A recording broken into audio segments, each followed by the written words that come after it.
Good evening, everyone. Good evening. It's Thursday. You know what that means.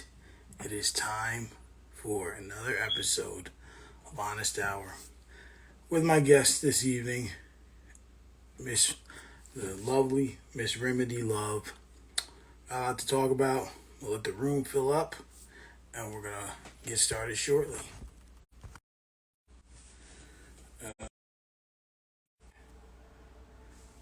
Yep, yeah.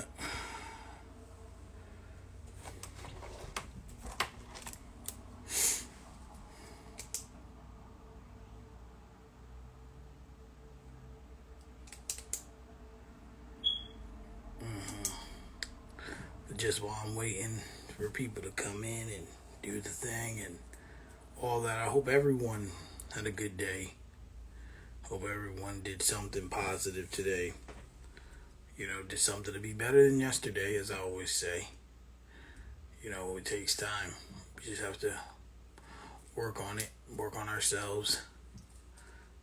It's not easy to do this life thing every day and to be happy also.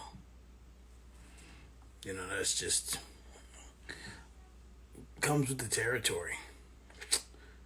Comes with the territory. Unfortunately. Unfortunately. So, we're going to bring our guest in.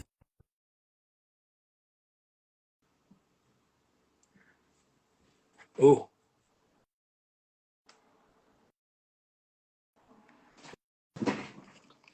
why hello. Hello. How are you today? Not bad. Hold on. Let me Okay. see. I feel like do I got some grease on my camera or something?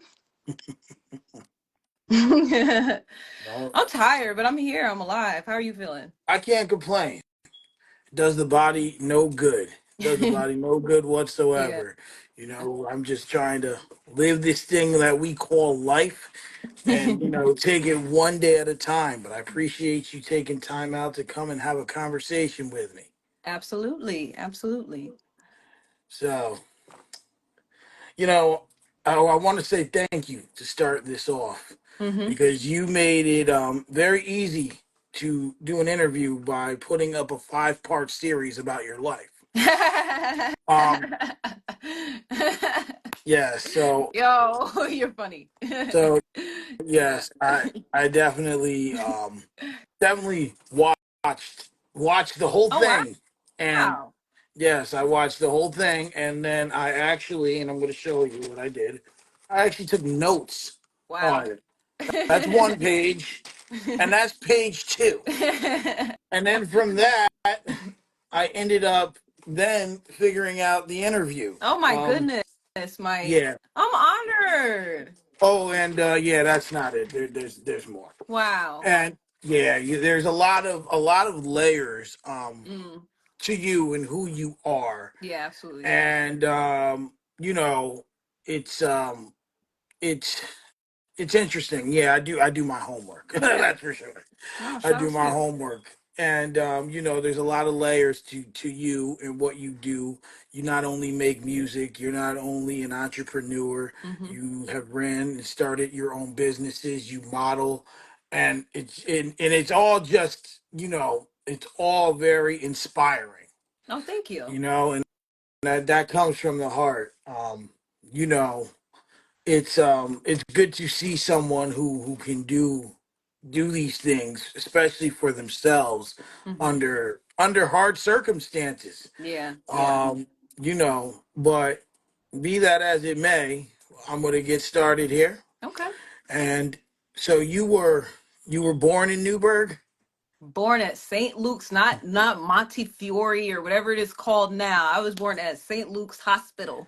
And then Mhm. so you grew up in Newburgh. So what were your experiences growing up in Newburgh for you? Yeah.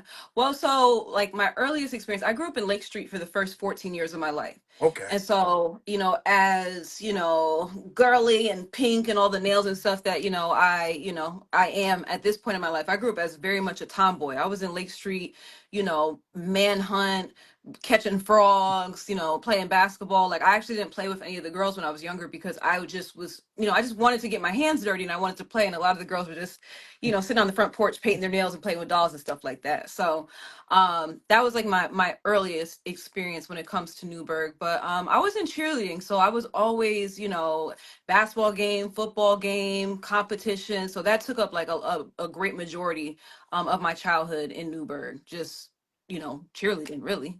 Okay. So you were a cheerleader, and you know, so really you were able to. It also kind of kept you away from the negative stuff that you hear about Newburgh. Yeah, You hear, oh, Newburgh's so bad. Newburgh's this. Newburgh's that. Newburgh's only as bad as you make it or allow it to be. right, right, right. That Yeah, that's how I foresee yeah, it. yeah. Um, but in your video, you mentioned that your mother was a foster Hmm. child, Hmm. and, Hmm. and you know what? I'm curious if you don't mind talking. Yeah. What caused the strain that you Hmm. spoke so highly of throughout the story with Right, between you and your right. mother?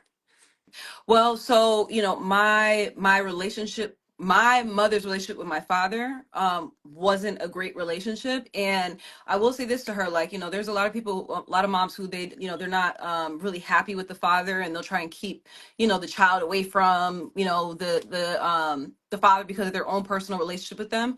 My mom was never like that. She always was like, you need to see your father, you need to spend time with your father. Like she pushed very hard for me to have a relationship with him, but on a subconscious level, her disdain for him and her dislike for him, it kind of bled over into me a little bit because I look like him, I sound like him, I move like him, like I am my father's child. Mm-hmm. And so there was like kind of like a disconnect there where certain things I was doing in life, she felt like I had certain same intentions behind certain things that I was doing like my father, and it's not the case. You know what I'm saying? And then for me on my end, I just always I don't know, like how would I really explain what my issue was. I was young and I was, out in the world chasing my dreams, this state, this city, here, all over the place. And I wanted my mom to just wholeheartedly support me. And at the end of the day, like what I was doing was kind of wild and it gave her a lot of anxiety. And so I'm looking at her as like, why won't you Right. support me? And why won't you be there for me? And she's just like, I just want my daughter to just like sit still somewhere and like just like she was just worried, so like we were kind of, there was like two sides to it, like me thinking that she didn't believe in me but really her just wanting me to be okay, and then also on the same side, like with her loving me and wanting to support me but also too having kind of like some underlying issues just because of the relationship that she had with my father. Wow. Wow. Hmm. That's Yeah, deep, and yeah, it's unfortunate that that has to happen. yeah. Sometimes there's no gray area to defer the two. Right. You and him.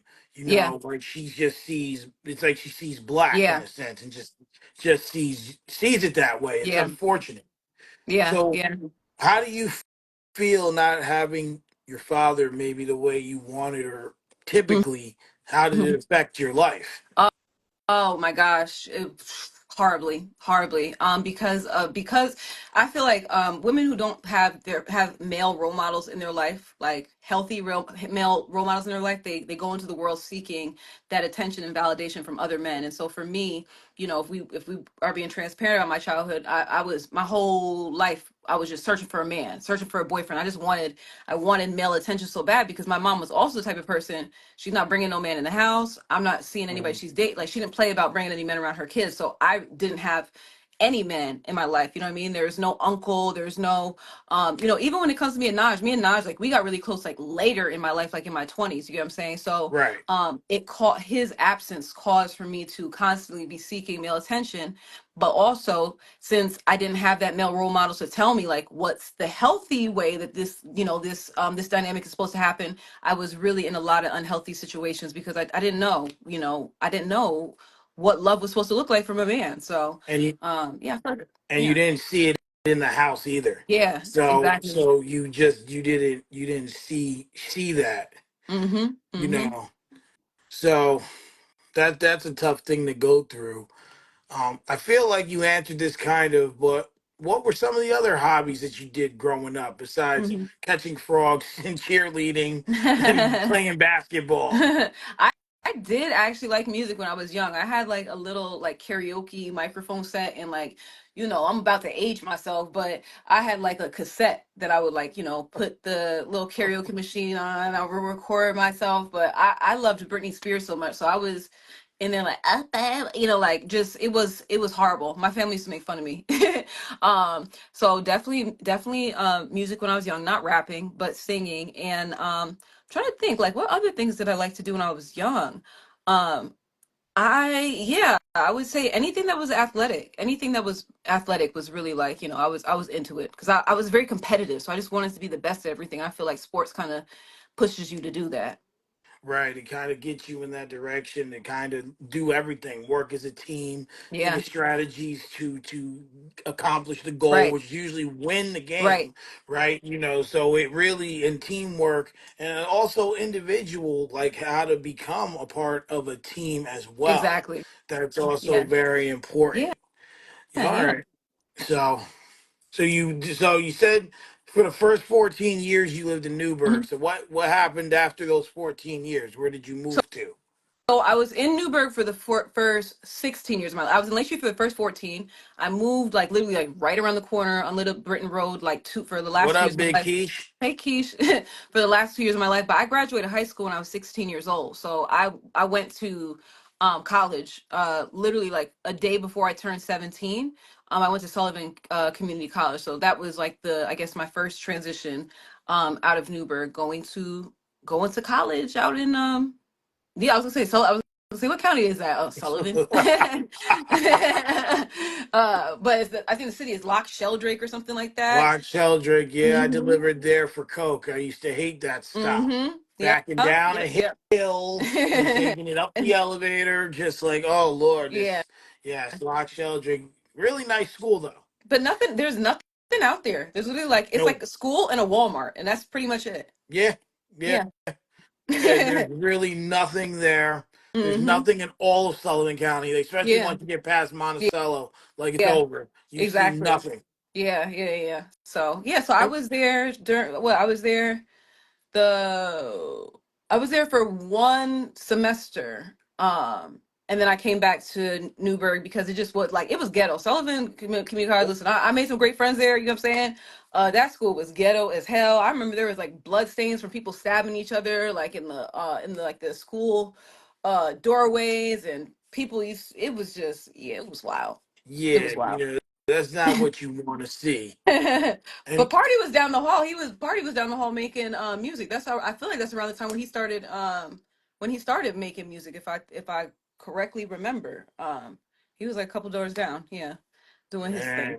and that's now look, he's big Yeah, time now. yeah, yeah. He's big Shout out to time. Party. So then you moved back to Newburgh, and then now a little time jump. hmm I want to understand how you eventually translated into working for the Washington Wizards. Yeah.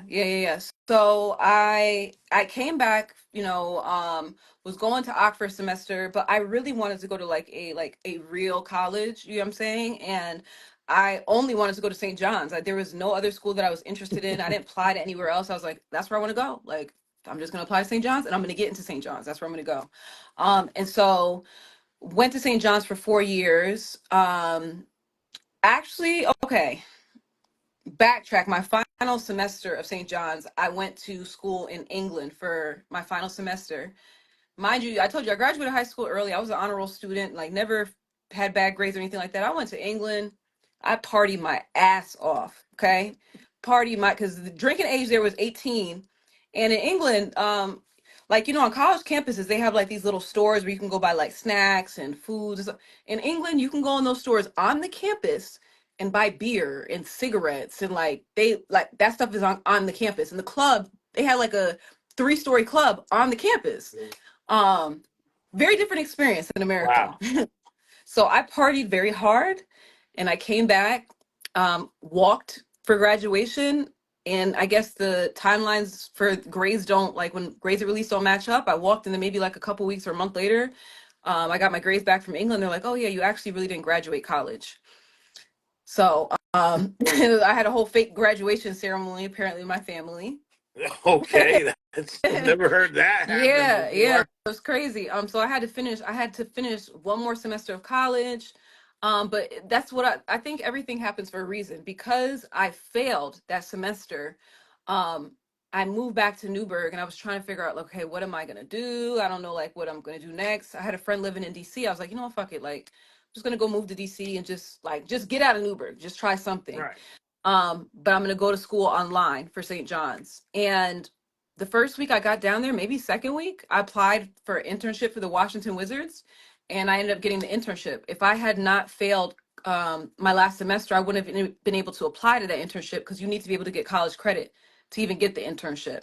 Oh wow. So yeah, so that's how my journey with the Wizards started, from intern to getting hired full time by the company.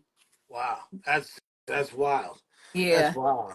Yeah, little steps. Sometimes when something don't go your way, Mm-hmm. it kind of just happens to work in your favor. Right, right, right. So now you said that you worked for them until you watched the movie Hidden Colors.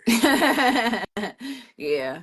I've not seen this movie. Uh-huh. Maybe just give the audience a little bit of what this movie's about and tell Yeah. me why this particular Mm-hmm. movie, even though you said you don't agree with everything in the movie, Yeah. why this particular movie changed your mindset about working for them. Yeah.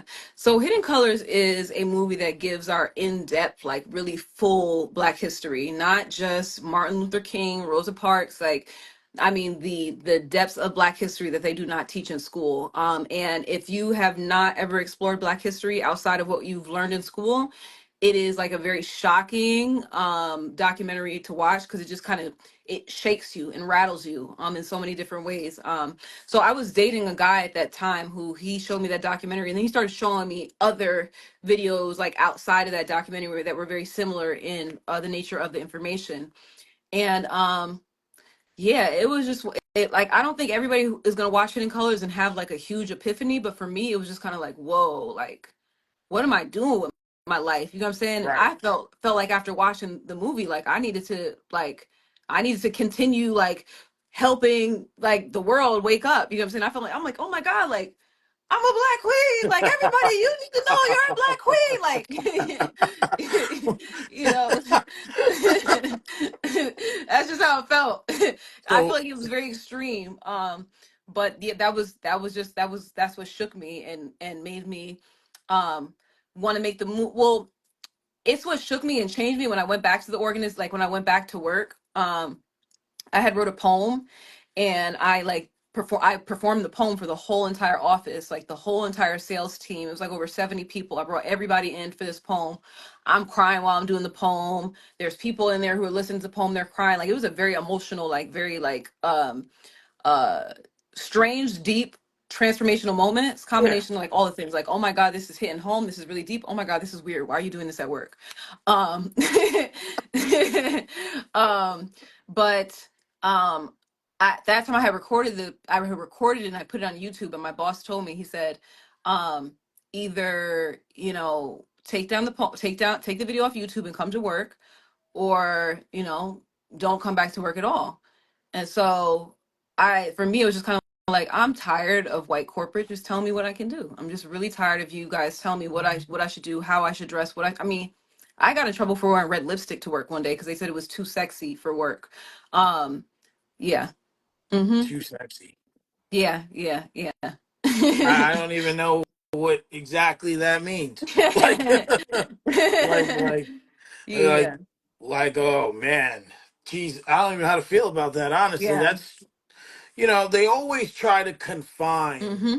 confine Yeah. us, and much later in your video, you talked about another boss that said they thought you were going to be hood. Yeah. And the reason I bring that up now is because they always see the color of our skin, Mm-hmm. and they just really put in these Yeah. thoughts. And it's sad. Yeah. Yeah. I found out just recently there was a guy at my job who he used the N word at work, Mm, and he mm, waited till the black people walked away mm. and felt he can be racist with the other white Right, people, but they were uncomfortable, right. and the company didn't Mm, fire him. They tried to sweep it under the rug, but if the mm. shoe was on the other foot, you'd be trying to fire me. Exactly. Exactly. Yeah, yeah. Yeah, I mean it's the reality of, unfortunately the world that we live in. When you have this skin color, there are certain people who are just going to have certain, perspectives of you that are not always true. And sometimes there's even people who like they might like you, Mike, like okay, like I like Mike cuz you're a good black Yeah. person. You know what I'm saying?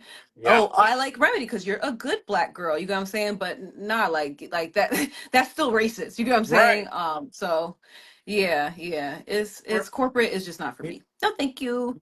You're right. Yeah, no, no.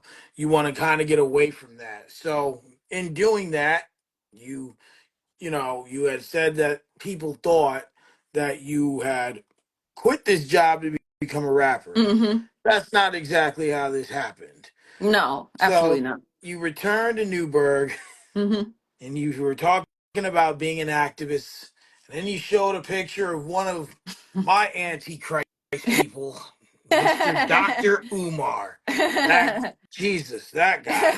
Oh man, just the thought of some of the things that he says these days really hurts my heart. Um, Yeah. so you were saying that you were being an activist as Mm-hmm. well as you were trying to find something to do. You were doing well, hold on. I didn't It's write it down here. I funny. wrote it I'm in trying to there. figure. I'm like, yeah, what was I doing? You were talking about that you were being an activist and you were doing things around the city and you had found a vegan festival as well. Yeah, so Um, me and my ex boyfriend at the time, we were like, we were heavy into being vegan at that time, and we wanted to really like wake people up. This was like around the time when there wasn't really even like that many vegan options. There weren't really vegan cheeses. There weren't really vegan just wasn't like a thing. It was like, something that people knew like, wealthy white people did. And we were like, we should do like a vegan barbecue. Like let's just do like a little barbecue. And then like him and I together, our brains together, we're such big dreamers. We're like, or we could just do like a vegan like festival for Newburgh, and then we're like, or we could do a festival for the whole Hudson Valley. And so yeah, we went from like the idea of backyard barbecue for vegans to like let's just expose the whole entire Hudson Valley to veganism. So yeah, we created the Vegan Food Festival in, was that 2016? I think it was, yeah, 2016, and it brought out over 1,000 people for the first year. wow. Mm-hmm. Wow. Yeah. And so between that and doing this activist Mm-hmm. work, you still hadn't decided that, or you still hadn't felt that, you still hadn't determined that music was it at that point. No, no. My ex, who I was doing all that stuff with, he was an artist, and he had converted his whole entire garage into a studio. And we basically like lived in there. Like he had a house and a room and all that stuff, but like we just were always in the studio. And like he was just every day, all like he just was always recording. And I would hop in there every now and then and like play around with it. But I'm like, oh, like, like I couldn't do that. I'm not confident enough to do that. And then when him and I broke up, well, when he broke up with me, um, I was just like so heartbroken and lost, and I was like I need like I was relying on this person so much for my happiness, and now that this person isn't here, I actually don't know what makes me happy. I literally don't know what happiness looks like outside of another person. And that's when I just started writing music, and I did that for a month, and was like, you know what, fuck it, like I'm gonna be the biggest rapper in the entire world, and I'm gonna move to Atlanta to do it. And so then you showed a video Hmm. of you saying, I'm going to go to the Grammys. I'm going to win this Oscar. Hmm. I'm going to do Hmm. this. I'm going to do that. Hmm. And you said it was smart and it was stupid. Hmm. There's nothing wrong with the confidence level Yeah, ever. You yeah, should yeah, always believe in yeah, yourself. But what made you at that point in time, knowing you like I said, you didn't know anything. You didn't yeah, understand the business side. yeah. You didn't understand the music. You had showed a video of you trying to figure out how to properly Yeah, record with right, all right, the right. all the tools. So what made you believe at that point in time, like I'm gonna do this and Yeah, I don't care what it takes? yeah. I got to give a lot of that to. I got to give a lot of props to Naj, because Naj was the only person who believed in me at that point in time. Like, up until that point in my life, everybody had known me as, you know, the cheerleader, or, the activist in Newburgh, but like, rapping, it was just kind of like, what the fuck is she doing? And Yeah. Naj, when I told him, like, I'm like, oh, I want to move to Atlanta. I want to do, first of all, I didn't even know that Najee did music. And I was like, oh, you should be my manager. And he's like, I do music. I'm like, what? Like, and you What's would have going thought on? that, hey, Ebony, you would have thought that, he I don't know. It's just crazy how he didn't even, like, there was no thought, no nothing. Like, he just was like, yo, like, you're a star, you're gonna do it, you're gonna make it. And to be quite honest, like, I was trash. I was really trash at that point in time. But that's one of the things that made Najee so special, is like, it didn't matter what you were doing. I remember even at his funeral, I said, I was like, if you told Najee that you were going to be a professional, like, toenail clipper, he'd be like, oh my God, you are the best toenail clipper in the world. You know what I'm saying? Like, that's just how he was, So I don't think I would have had that much belief in myself if it weren't for him. And then also his friends. It was student union is the group.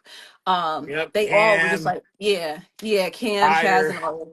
all Mm-hmm. those guys. Yep. Yeah. And so I was like the little sis, of the group, and they were like, they really put like time and energy into really trying to help me, and they believed in me. So. You was on the video on the rooftop. I Mm-hmm. seen you. Yep. Yep. I Yep. seen you. You was in the video. Yep. Yep. Big Veg, So yeah, what up? big shout out to Yeah. Naj. Yeah, well, we're gonna get into him a little more, but he's coming up. Oh boy, don't have me crying So, on this live. trust me, I had to. I was a little. I was on the fence, but I really don't have a choice but to put it in here. Like, have to talk about it, right? Yeah. So, um, so there was a point right here where you talked about how you couldn't move home. And then you decided to say, screw it, Hmm. I'm moving to LA. Hmm. What made you decide to, what made you decide just to say, I'm going to go to LA? I think it's just like that American dream that we're sold of, like, go to Hollywood, and like, if you want to be a musician, an artist, an actress, like, go to Hollywood. That's where your dreams can come true. And so I don't know. It's just like, why not? I'm gonna go to LA. Like, I thought at that point in time it was about like, um, it is right, location, like where you are, it does matter, but for me, what I realize now, it's about the team that you have in whatever location you're in. And so, Right. but at that point in time, I was just kind of like, oh, Hollywood. I just want to go to Hollywood and chase my dreams. And so that was literally the only thought process behind it. When you're in your early 20s, there's not really much thinking that happens. Like, it's just kind of like, I feel this and I'm going to do it. Okay. So you just were like, you took that little bit of money you had and you just went Yeah. out there. Yeah. Cause I didn't know And, anybody out there either. Like, but while you were out there, I realized on the low, you're a pretty stubborn person. very, You're a pretty very, stubborn. You're a yeah. pretty stubborn person. You refused to work. Yeah. So how did you learn? Because you did college already. So how Hmm. did you learn to really start to navigate these Hmm. things? Because you just or where do you, or your ideas came up quickly. Hmm. So I want to understand that because you started a meal service, you Hmm. had stated, and you had made $300 to $500 doing Yeah. that. So for someone with limited Hmm. resources, how were you able to really pull that off? Hmm.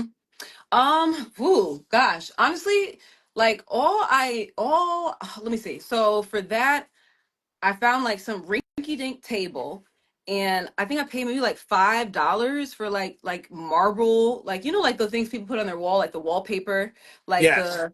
So I got like a no, granite, like a granite version. I put it over this old rinky dink ass table. I know how to do graphic design just because of actually watching my ex when we were doing all those events. He would be making all the flyers, so I was always watching him. Like, I'm very observant. Like, I watch people very not in, I guess, in depth, or I'm just detailed, so I can like Yeah. watch something for an extended period of time and pick up on it. So I knew how to make a flyer, and I had enough money to make one pot of pasta. You know what I'm saying? So I made the flyers, made a pot of pasta, um, set up the table, and took what I think all together probably was like maybe like between $60 to $75 that I had like to put all that together. Uber to the location, and I arrived to the location between Ubering and paying. I arrived to the location with $0, and I was like, I need to make some money because I need to be able to I need to be able to Uber back. I'm Yeah. not even able to get home. Right. You know what I'm saying? Exactly. So, but I think that I just have a lot of faith. At that point in time, my faith was more so in myself than in God. Now I believe, like, as much as I had the willpower to do things, I know that God was really just making sure I was good and taking care of his girl. But Absolutely. yeah, I think that just me not being afraid to just fucking do it. Like at the end of the day, like I don't know, I just feel like certain things it's like you're not gonna die. You know what I'm saying? Just try it. You know what I'm saying? Yeah. Just do it.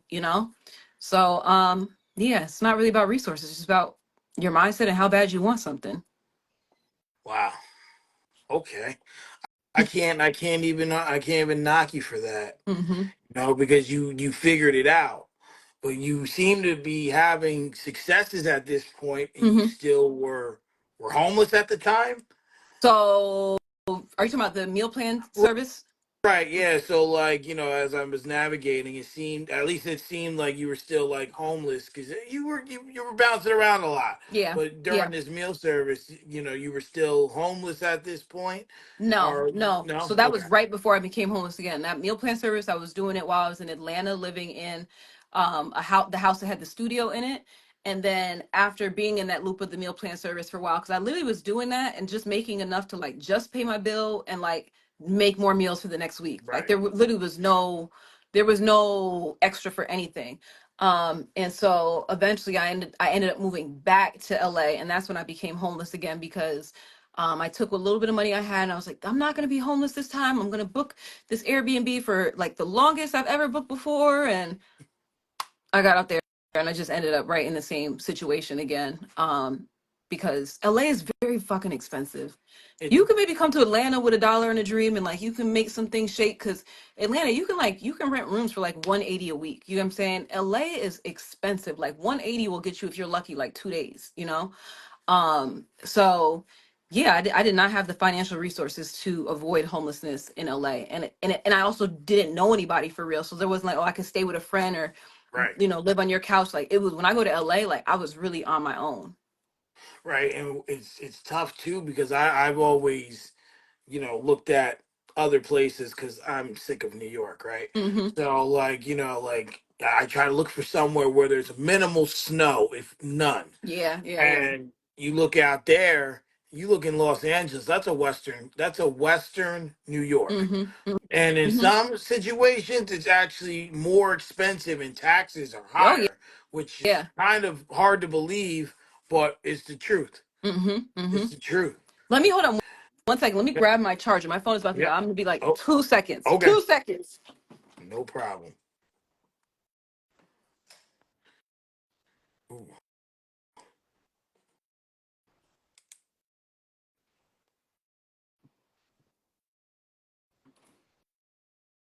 What up, bro? How you feeling?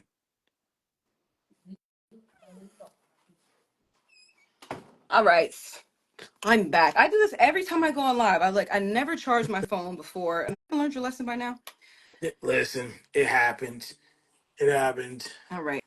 We're You, back in action. We're back. all right.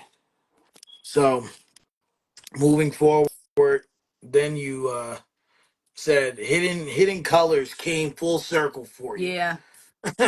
You worked a Crazy. job where the creator was the manager. Like That okay, that was crazy. So even though I said okay, I wasn't working a job in LA, it wasn't like I wasn't making any money in LA. Like I wasn't working like a full-time job. I was doing like background work. And with background work, it's like you get casted for random shows here and there. It's not consistent income. And it's like, back then it wasn't that bad. It was $15 an hour. Like that meant something back then a little bit. That don't mean too much, at this point to survive. But um I would always go on Craigslist looking for gigs. And so I went on Craigslist one day and I saw like an admin role and it was very vague. It was just like administrative work, didn't say the name of the job, the employer, nothing. It was just like admin work, here's the phone number, submit your resume. And so I ended up getting the job. And when I went in for my first day of work, um the person who I was working, it was only one person I was working for, and it was the creator of Hidden Colors. He was the person who had executive produced and created the whole entire documentary. And my job was to package and ship out the Hidden Color documentaries. So it Wow. was Tyreek Nasheed. He's the creator of that. And it was a little disappointing because he meeting him, realizing that like, oh, like you don't actually really care about this stuff that much. Like you're just like in it for the money. But yeah, that was kind of crazy because I didn't know I was gonna be working for him. Yeah. Wow.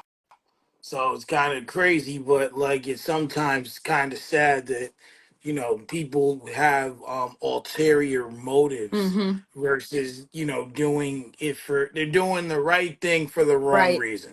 Right. Right. Well, You know, I feel like he lost. I feel like he might have forgotten the reason because I don't know if he really I don't think he knew that documentary was going to do what it did as far as like the way it blew up. And, some people they start things with like, you right now doing honest hour. Like I pray and, that and the type of person you are, I don't ever see you changing in that way. But as your platform grows, it's like, people have to remember who they are and the reason why they're doing things because the money can change you. absolutely, and it Hmm. doesn't, and it usually doesn't change people for the Right. better. Right. It Right. usually changes them for the worse, or you don't do, or you have this expectation now, Hmm. and people expect you. Partisan Fontaine is one of those people who he has this Hmm. expectation out of the blue Hmm. to do certain things, and now people don't always say positive things about him because they don't Right. fit. He's not fitting their narrative, Right, right? right, right. And it's like party, like he just turned maybe 34, maybe 30. He's either 33. He just turned 34. Like he's figuring out life just like the rest of us. He just got more money doing it. You know what I'm saying? And so I feel like people put a lot of pressure on him to be like the savior of Newburgh sometimes. And it's like he has a life, a family, and like people he's responsible for, and you have to give him more grace because even when he came out to Newburgh to help the students, like it was very difficult for us to get him to come out, not because he didn't want to. He has a very busy schedule. You know what I'm saying? And Ab- so I think that people take it personal, and it's like nah, like just like we're all trying to figure this life out, all of ab- us. Some people just got more money while they're doing it. Absolutely. So now that brings me, at this point, brings me to the what's going to be the hardest part of this interview. Mm-hmm. Um, Little backstory for the audience is I did not know Remedy before Najee died. Mm-hmm. I did not know her at all. I did not, we had never spoken. We kind of crossed paths. I remember the first thing I seen was a music video when your hair was short and it was bleached blonde at the Mm-hmm. time. Mm-hmm. That was the first thing I remember, and we started kind of just going back and forth on Messenger. Mm-hmm. At that time, I was really, really personally, I was really, really lost.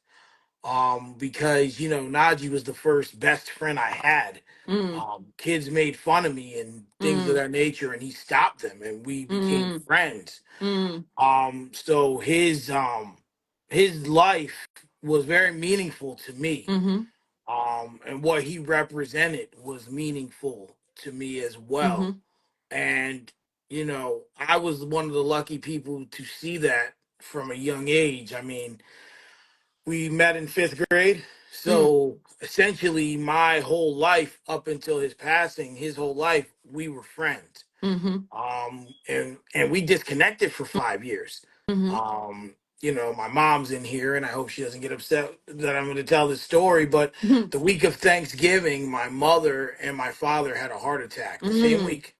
Oh my God. And yeah, like she had hers Monday, he had his Tuesday, and then Thanksgiving was Oh my Thursday. God. I posted a status about it, Mhm, and then suddenly the phone rings, and I'm like Atlanta.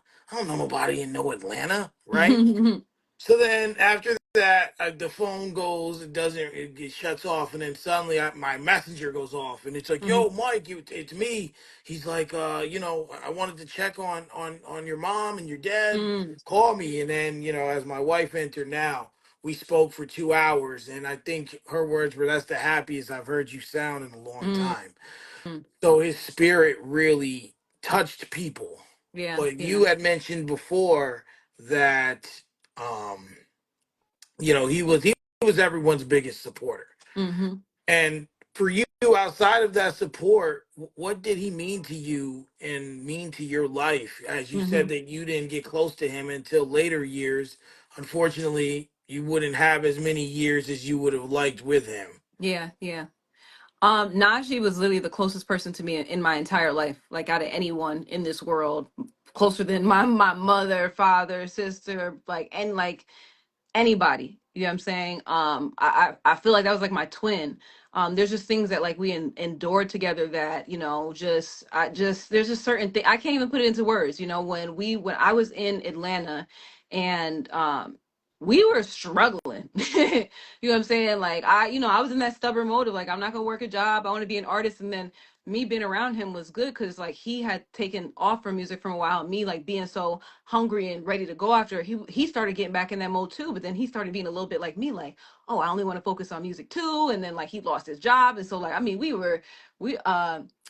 Popo, police, don't watch this live. But like I remember like our heat got cut off, and like we figured out how to like go downstairs and like turn on illegally, like turn on the breakers and stuff like that. And we were eating like just like bag of chips for dinner. And like I mean we were poor, broken, had nothing together, you know what I'm saying? But our minds were like just, we knew that it's crazy, like we just saw our future so clearly. I remember we sat in the park one night, and we were like scratching off like scratch offs and like pretending they were like $1 million scratch offs, and just my whole dream of music, like, and where I saw myself being today and even like beyond this time, these were things that him and I like were envisioning together, you know. So and he was the first person I really felt like just understood me, and one of the people that I could just be around all the time, and like we'd never get tired of being around each other, you get what I'm saying? We just had so Right. much fun together. He came to every single one of my shows, you know, he was at all of my studio sessions. You know, I, like I said, I never had a male role model in my life or anything like that. I never had a male figure, and so, you know, going into the world and knowing I had somebody who like was my protector, you know, like he didn't play about me, like don't fuck with me, you know what I'm saying? So yeah, Right. like I don't speak lightly of it when I say like that was literally the closest person to me. And uh yeah, yeah. Yeah, Najee, yeah, that was everything. That was everything. The thing that people don't know, and also too, I think why it hits me so hard is that like him, and the last conversation him and I had was a fight. So when he passed away, we weren't even on speaking terms. Like the last time like I spoke to him, like I cursed his ass out. Oh, And like we were not on good terms, you know. We would butt heads like probably like once a year. We butt heads, we'd have like a little argument, we wouldn't talk for maybe a couple weeks or a couple months, whatever, and like we would like apologize, whatever, take accountability, you know, be right back on it again. right. But this last one, we didn't, like there was never a chance to reconcile or get back together. Like I had a fight with him, and then I want to say maybe like it was probably within, I think we got to a fight in November, and then yeah, it was November, around November, maybe latest December. No, it was November, because I wasn't talking to him during his birthday. So we got into a fight in November, and then he passed away in January. And so um that's a hard type of grief to deal with, when like there's the guilt of like, damn, like I could have just called you, and we could have just like, you know, because it was stupid. It was stupid. So Yeah, I had a friend pass away recent after mm-hmm, that kind of thing. He messed up, and even though it was his fault, mm-hmm, I said some hard things the last time I mm-hmm, spoke to him, and mm-hmm, then he died. mm-hmm, Yeah, yeah, that's a hard thing to deal with, and mm-hmm, with Najee, for me, like, I remember I was supposed to see him that mm-hmm, week. He was going to give me a copy of the Reunited CD, mm-hmm. and then he was gone. Yeah. Like, it's just like, oh, okay. I'm sitting. My wife was having a liver issue or something. We're sitting in the Mm-hmm, hospital, and then suddenly all I start seeing is "Rest in Peace, Naj Mirth" with mm-hmm, like 50 straight statuses. mm-hmm, I'm like, what's going on mm-hmm, here? And then my messenger's going off. Everyone's asking me mm-hmm. what happened. I'm not. I don't know. Yeah. I haven't talked to the family. I Yeah. don't know what's going on. Right. And then it's like, do you reach out? Because a lot of stuff goes through your head Mm-hmm. during those moments. You don't Mm-hmm. know what's right and what's wrong. Right. But I think he would be very proud. He is very proud of you. Yeah. He's the reason why I do Mm-hmm. this, why I got back into my photography. Mm-hmm. Here's a hat actually. I got my little logo on there, so that's beautiful. Beautiful. But right now I'm gonna take a break from the interview to lighten it back up a little bit before we keep Mm-hmm. going. I started this thing called Honest Picks. Mm-hmm. And what that is it's kind of like I stole it. I'm not gonna lie. Took it from Drink Champs. Quick time with slime, but I call it honest picks. Mm-hmm. So I'm gonna give you two people or two things. You tell me one or the other. All right. All right. So being that you're a female artist and you do rap music, we're gonna start with that. Oh boy. Nicki Minaj or Cardi B? I have to choose one. You can say both or neither. Bars, Nikki, personality, Cardi. Okay. Okay. L- Lil Kim or Foxy Brown? Mm, Lil Kim. Lauren Hill or MC Light? Lauren Hill. Lauren Hill. All right. If you don't get stumped on this one, I'm quitting. Missy Elliott or Eve? Missy Elliott. You said if I don't Oh, get stumped? Missy, it, what? Come on now. Missy oh, with the visuals, like, yeah, yeah. You got it. Yeah, she's got that. She's definitely has more longevity. All right. Rhapsody or Little Sims? um, I'm gonna be honest. I don't even know who Lil Sims is. She's actually a British rapper. Okay, Kendrick Lamar suggested her. Like okay, I seen it in some article, mm-hmm, and I checked her out, and she's got like 4 or 5 albums now. She's okay, dope. You should check her okay. out. I'll write it down. Little Sims, Little Yeah. Sims. So, well, by default, I'm gonna have to say Rhapsody. Okay. Okay. Fair enough. Queen Latifah or Lady of Rage? Queen Latifah. UNITY. Remy Ma or Trina?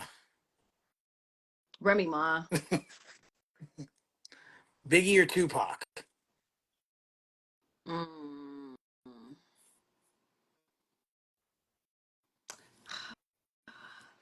I'm gonna have to say Biggie. Jay-Z or Nas? Mm. We talking about now or then? I mean, you could go Mm. in totality. Uh, uh, that's a hard one. I think I'm gonna say Nas though. Okay. Jadakiss or Busta Rhymes? Busta. DMX or Eminem? Mm.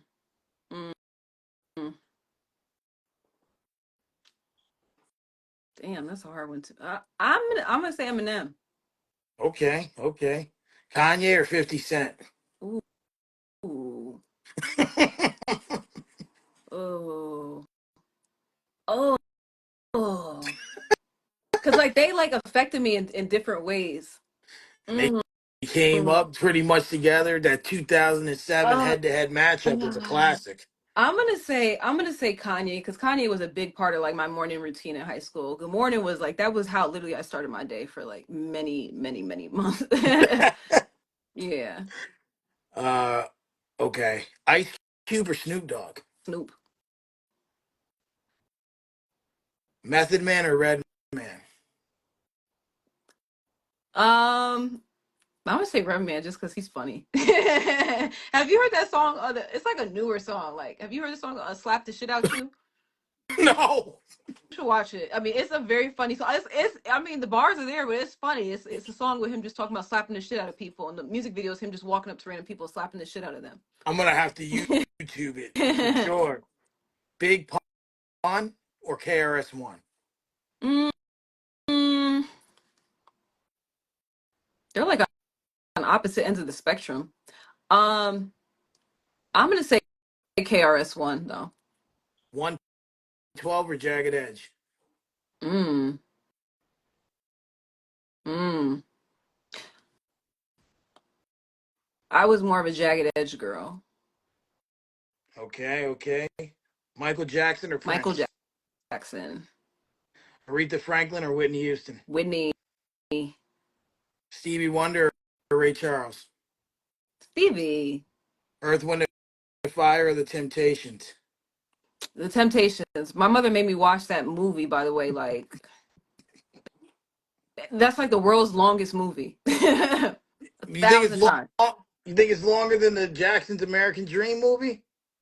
How long is the Temptations? Isn't the Temptations like 3.5 hours? How long is that movie? Oh, something like that. But I know that Jackson American Dream movie is like, I think it's like 4 or 5 hours as Oh well. my God. Yeah, no, it's long. They're all long. Yeah, yeah, yeah, yeah. Chris Brown or R. Kelly? Chris Brown, absolute. Ugh. No R. Kelly. No R. Kelly. Well, this is just musically. I can't. I'm one of the people I can't separate. Like, and Okay. even like saying Chris Brown is still hard because I still like even I don't. Yeah. So so the But we gonna go with Chris Brown so the if we next have to one choose one. the next one I shouldn't even say then. Oh God, are you gonna say P Diddy? P Diddy or Suge Knight musically They from both gotta music. go. We just gotta throw both of them away. They both gotta just get thrown away. And No. then I got the 845 special. Oh. I did this last week Okay. and my guest got mad. Okay. Naj Murphy, Osmond Benjamin. Now Naj. you can Always gonna pick be you. Naj. It's always gonna be Naj. It's always gonna be Naj. I did that to Sandra last week. She's like, bro. She's like, bro, like really? Like I was like, those are the first two that came to mind. Yeah. I mean, She goes, now she's but they're very similar. They're very similar in a sense. I'll say though, but Osmond can sing though too. yeah, Osmond can sing. Osmond can sing. So yeah, but Naj could dance. I was gonna say that. I literally was about to say that. I was like, yeah, but Naj can dance his ass off. So even though they were even though they were different, they were the same. Hmm. Still sickening. They never got to do a I song. know that's crazy. I mean, me and Naj, we got like a song in like the very end. You know what I mean? As many years as we had been doing music together, we didn't release a song until a couple months before he passed away. So I got mine. Right? I got my one. Yeah, yeah. That song was heat Mm-hmm. right there on the basketball court. Yep. Guinea courts. So now after that, you went back to Atlanta and you had gotten a an acting gig, so to speak, on Hmm. a show named Rhythm and Flow, and then COVID said, "No, you don't." Yeah, so I didn't officially get it. I had gotten through the first round of producers and I got pushed to meet with the last round of producers. Um, which is a blessing in itself because you're lucky if you even get if they even like pick your application. But yeah, right before that final interview, COVID hit and that was just a wrap for everything. And then they actually just recently did Rhythm and Flow again and I just applied this year, but I'm too old now so I couldn't apply. She I'm said, "I'm too too." I'm like, oh, okay, my bad. Like, yeah, I didn't meet the age requirement. I'm like, dang, Like, okay, geez, but. okay, 4 years makes that much of a difference, huh? So then talk to me now about from that. You talked about how you, what up, Ange? How you needed to make money and Hmm. talk about the Hmm. cookbook, the 7 day shift. Hmm. Yeah, so that was 2020. I want to say around April, end of April, close to May. That I had been living on my friend's couch. She had kind of gotten tired of me. It was time for me to go. Luckily, my stimmy check had like hit the week that she had decided that. And I just took my money, booked an Airbnb, and I was like, okay, I have 1 week at this Airbnb. God, please, like, just give me an idea. I don't know what this idea is gonna be, but I need some type of idea to make money. And I prayed on it, and I took like for like 2 days, I didn't even do anything. I was just like, God, I trust you. It's gonna come to me. Like I just kind of just really just like, just let that, hey Cam. What Um, up, Cam? I just let go and I was like, you know what, God, you just gonna when it comes, it comes. And then I had the light bulb moment where it's like, okay, make a cookbook. So I didn't even have a computer to type up the cookbook or anything, but I was in an Airbnb and this guy was in a room next to me and I was like, "Hey," it's like, "Can I use your computer for a couple hours? Like, I'm trying to write this cookbook." He's like, "I'm sorry, you can't use this computer because I work from home and I'm working all day." He's like, "But I have this extra laptop that I don't use. Like, here, you can have it, use it as long as you need." So yeah, I made the cookbook, I want to say, in maybe 24, 48 hours and released it the day of, I think it was the day before I had to leave the Airbnb, and I made enough money to move into my new spot. Wow. Hmm. That's intense that you Yeah. not only do you just come up with things on the fly, you have an idea and then it's on paper Hmm. or just in the computer or it's just Right. done. Right. Like there's no gaps where it's like, oh, this went wrong, that went wrong. You're on it. Yeah. I can commend that. So you made enough money for your rent is Hmm. what I have written here. But then you did the Remedy box with a coexist sponsorship. Hmm. So what did this box entail and how did this sponsorship really help push the narrative to that Yeah. box? So it was during the time of like it was during the time of the riots and stuff like that. And like that was like the Black Lives Matter, and like just I feel like black people at that time, like we were just really um there were so many emotions that we were dealing with, and like George, it was around the George Floyd time, all that stuff. So it was just like there was a lot of things that we were dealing with, I feel like, collectively. And so the box had, the positive affirmations in it. It had some coconut water, which was the company, Real Cocoa. They sponsored the box, so that I could like purchase everything in it. And then all of the boxes came with a complimentary therapy session with a black therapist as well too. Because I felt like my role in all of that was, okay, I feel like everybody's trying to figure out what we should do as a collective, but I'm like, okay, well, as individuals we need to work on our mental health. And so that was really the goal of the box, to just help people to heal themselves. Mm-hmm. A lot of people don't take mental health seriously Right. enough. Yeah. It's something that really people need to look at and really Yeah. take more seriously. Mm-hmm. Even now, like, you go through things and things happen. You have to take things more Right. seriously when it comes to that because mental sickness is Mm-hmm. real. Even like people like even like ADD, ADHD, that's a Right. mental disease, Right. and people don't really take keen to it or understand it.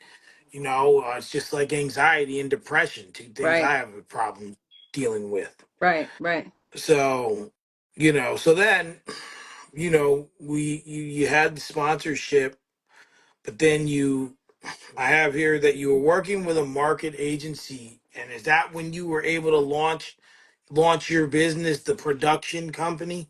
Yeah, so I was working with the marketing agency, but I don't think he was ready to hire anybody because he wasn't able to keep up with paying me.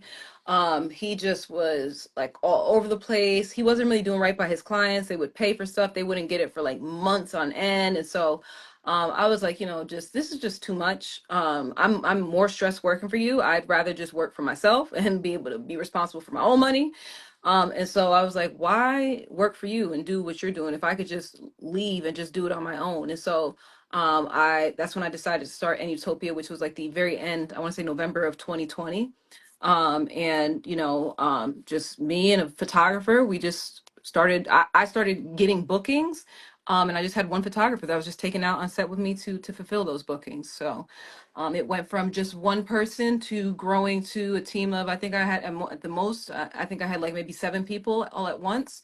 And yeah, I was able to grow that company pretty rapidly to six-figure business within, less than a year. And you just went and did that. Mm-hmm. And Mm-hmm. Thank congratulations you. on all that because you should be given your flowers for those Oh, things. thank you. Because when someone who is hell bent on being successful does what, but you took what Malcolm X said, by any means Mm-hmm. necessary, and Mm-hmm. you are the embodiment of by any means necessary. Yeah, thank you. Yes, yes. So now you there was a section where you talked about becoming depressed. Mm-hmm. You decided to shave your head Mm-hmm. just out of the blue. And you showed a very, and yeah, I hope you don't take this the wrong way. I really don't know how to word this, but you showed a very, I guess it's not offensive, heartbreaking and hard video to watch Mm-hmm. of yourself really in a state of just duress. Mm-hmm. You were really just you were crying, very Mm-hmm. upset. Um, what really, what really, um, you think was the cause of all that? Because it seemed like everything was going okay. You know, Mm-hmm. you had this company, things were going in a ascending direction, Mm-hmm. and then suddenly, boom, here we are. We're you're in this other direction now. You felt like you're going to the top of the world. Now you're like rock Yeah. bottom. What Yeah. happened that caused Yeah, I that? had gotten really sick. I went through a breakup. That's why, like, around the time of me shaving my head and, having to, seek mental health and stuff like that, mental help for my mental health. I just emotionally was just like completely tapped out, like depressed, suicidal, just all those things. I just was like I was just completely overwhelmed with life. But the video of me breaking down was when I had actually gotten like sick. I was having severe issues, like pain in my body that was just really completely unbearable. And anytime I would eat, I was in unbearable pain. Anytime, I mean, I was living in pain like 24/7. I had to take painkillers. I mean, I was taking ibuprofen. I wasn't taking anything heavy, but I was, eating ibuprofen like it was candy, like to survive, because I was just, just existing in constant pain. And I was just tired. I was like, God, like, when am I just gonna like feel, peace in my body, Hmm. And so that video was when I was in Jamaica, at that retreat, just trying to focus on like restoring my physical health and get my body right, because I had worked myself so hard with the company and put so much pressure and strain on myself that I think that, what was going on in my mind was showing up in my body. Wow, Mm-hmm. wow. So is that when, like, you were talking about, you were sick and there was issues with your uterus, Mm-hmm. and they were telling you to go from this doctor to that doctor, Yeah. Yeah. and then you had said that they wanted to do surgery, Mm-hmm. but you didn't feel comfortable, so you went there to hold on, don't, I forget how you said it. You went there to heal naturally, I believe is what you Right, said. right, right, right, exactly. So to take it into my own hands, just because I feel like with the doctors, they didn't really know what the issue is. They were just going to try and figure it out, and I didn't want them poking and prying at me, if they didn't really know what they were doing. So that's why I decided to take the holistic route. I I can respect that. I can respect that. So you got out from there, and you said you were there a little under a month, and then you you became a mindset coach. Mm-hmm. And Mm-hmm. so, you said that I forget who it was, someone called you, a friend or a colleague of some Mm-hmm. sort, and you just were like, you just released everything to this Mm-hmm. person. You don't Yeah. even know why. You didn't know her that well or what Mm-hmm. have you. So, what do you think that was? Was it just like a fresh of breath air? And how did that turn into becoming a mindset coach, a certified mindset coach? Yeah, yeah. I don't know. I think that's one of those things where it's just God, because I don't know why I felt the need to to share my experience with her. But she was the perfect person for me to be transparent with, because if it weren't for her, I don't really know where my mind would have ended up. And Hmm. so, that's the person who she contributed to, like, pay for, either she paid for like half of my training, or she paid for my flight. I don't know. There was she paid 50% of something for me to get my training. And I flew out to Vegas. I was there for 7 days, did the training, got certified as a mindset coach. And yeah, it was a gift from God. Oh man, that's beautiful. See, you just keep adding those layers Hmm. to who you are. So you realize though that you weren't following your purpose Hmm. still. And and I bring this back to Naj because anyone who knows me knows that specific word Mm-hmm. holds power, and I'm going to tell you why it's important. Mm-hmm.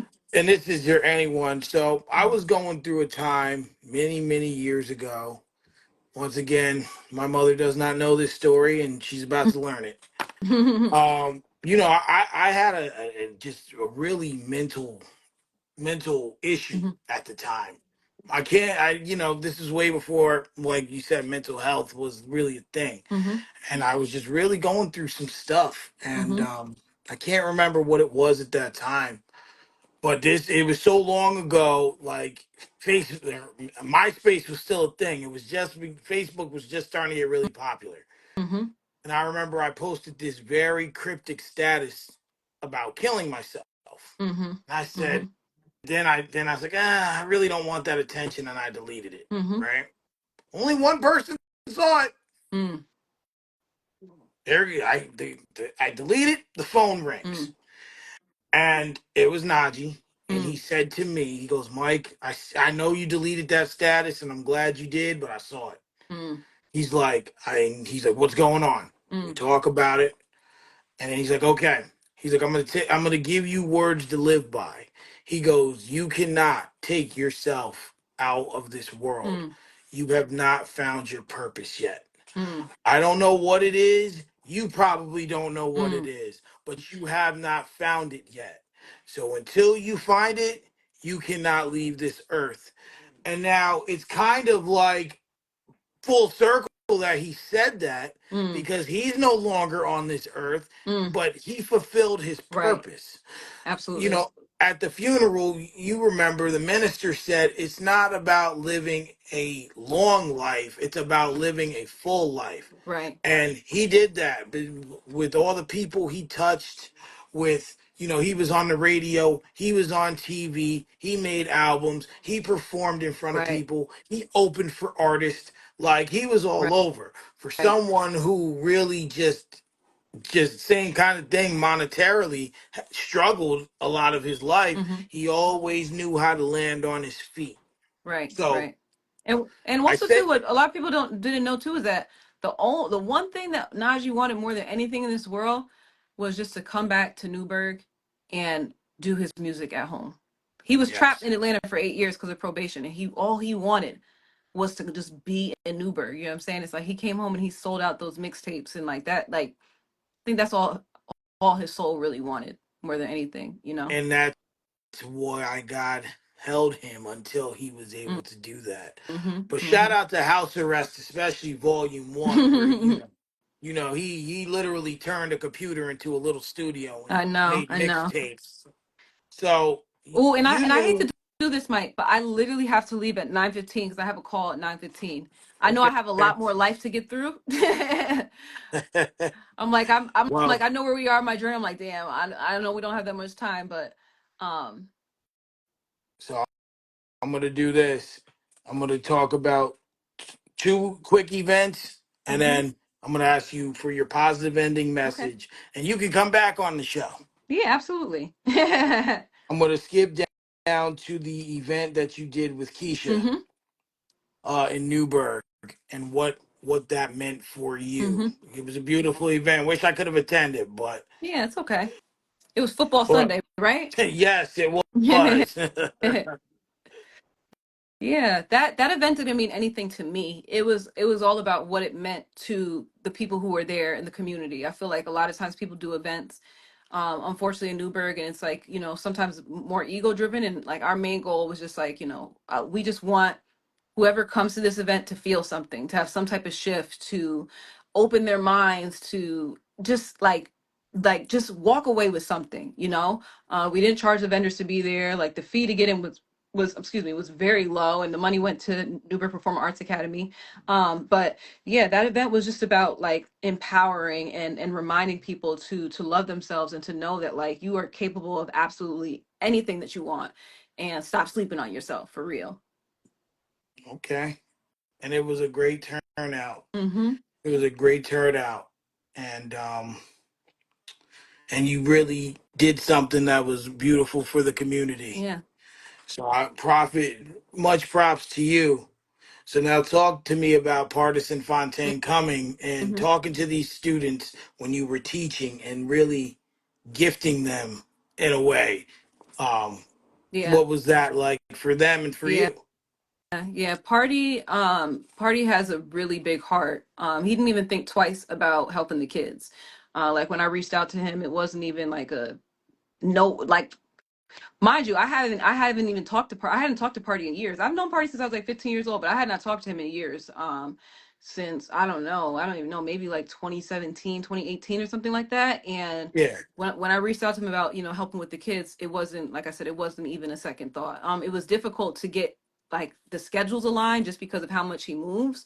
But when he came, I mean, he just was so personal with every single one of the kids. He gave all of them their time to shine. Even when he first came in, I was like, okay, so I have questions for the kids to ask. He's like, well, hold up. Before they ask me any questions, like I want to go around the room and ask all them a question. And so he just like had every single one of them introduce themselves, ask what their passion is. And, he also said too, if they ever need anything, like, my number, hit me up. Like, don't hesitate to, to reach out. So, but while he was speaking to the kids, I'm like, okay, damn, you speaking to me too. yeah, yeah. I brought you here to inspire the kids, and it's like as I'm listening to you, like you're reminding me, like, yo, I got dreams that I got to finish and things that I gotta get back to. And so, yeah, it's kind of ironic how all that played out, because honestly, if Party did not come to the school and speak to the kids, I honestly probably would still be sitting at the school doing exactly what I was doing. Not that there's anything wrong with that, but I know that there are bigger things in my life that I have to accomplish in order to help those kids in the way that I really want to. Yeah, he changed my life, and he definitely absolutely changed the trajectory of my life from that one time of him being there and talking to the kids.